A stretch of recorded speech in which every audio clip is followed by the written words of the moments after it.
Hi guys, and welcome to my pain cave. Today I want to talk about indoor training, what are the benefits and the potential drawbacks. Now last year I avoided indoor training as much as possible because, well, mainly for one reason, that I found it extremely boring because I wasn't in Zwift. But with that now fixed, I have quite a different opinion on that. So, what is the first and biggest advantage of indoor training that I found? Well, I would say the most important thing for me is that it's not limited by weather or daytime light conditions.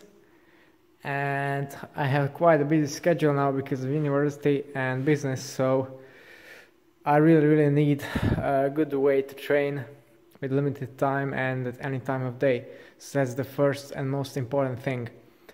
Secondly, the training itself is much more effective because you can be extremely specific with your training, with your intervals. Nothing is going to influence you, no wind, no hills, unless you want them to.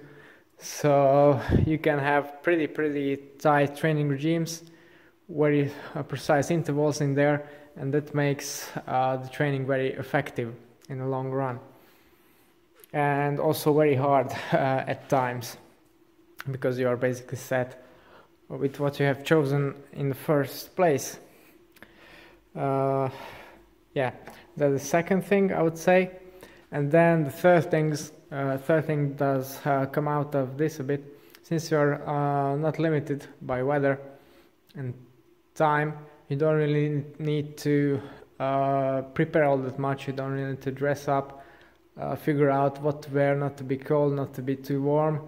You don't need as much nutrition because you're at home. You can jump off and get some extra water or anything anytime.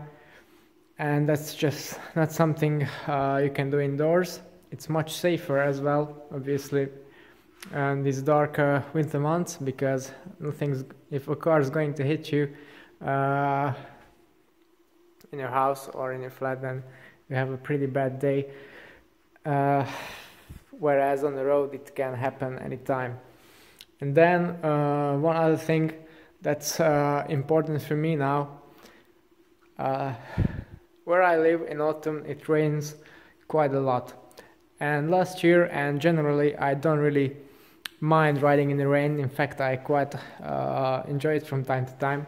But the problem with that afterwards is that you have to take care of your bike. And when you're on a tight schedule, there's just not really time to do your training and take care of your bike afterwards. And when you're in the training, even if it's raining outside or in any other conditions, you don't really have to take care of your bike all that much. It's not going to get dirty. You just need to keep your chain and drivetrain clean.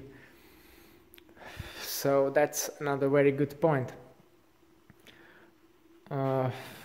And lastly, I think one good benefit you can draw from that, if you're doing time trials and you have a road and a time trial bike, then you can use the winter period to put your time trial bike on the trainer, because you wouldn't really ride it at all during the winter. I think it's not really suitable for that because of the higher speed.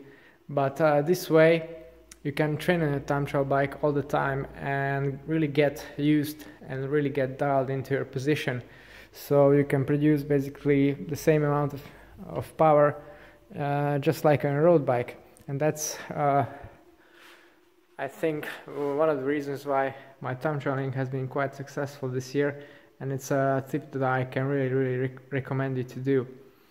And looking back at my season and year, I think it was the winter period when I have gained the most amount of threshold power. Obviously that's not enough to win races.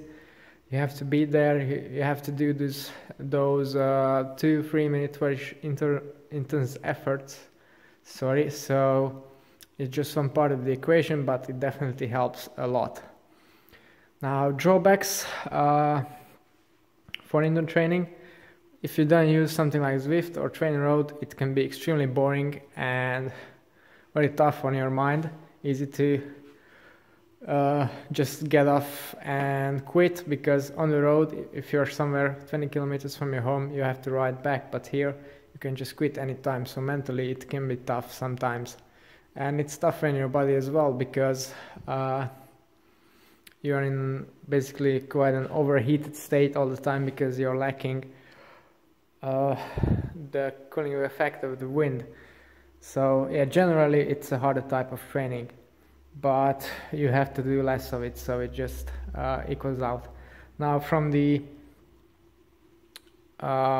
equipment perspective, one problem you might find is that if you want to get full on, let's say in a Zwift setup, you need quite a lot of extra equipment. So you need a computer, monitor, keyboard and stuff, and a smart trainer. So that might be a bit expensive, but on the other hand, you can use your trainer all year long to warm up for your time trials, criteriums and cyclocross races.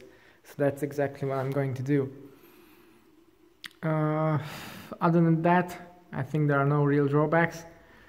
Now that I can ride in Zwift, I can finally enjoy my training sessions as well, and they are even more precise, because Zwift tells you exactly what to do and what power to keep, so you don't have to remember your numbers, your zones and stuff. So overall, I think if you live somewhere where winter is approaching, I think it's time to get on a turbo trainer very soon.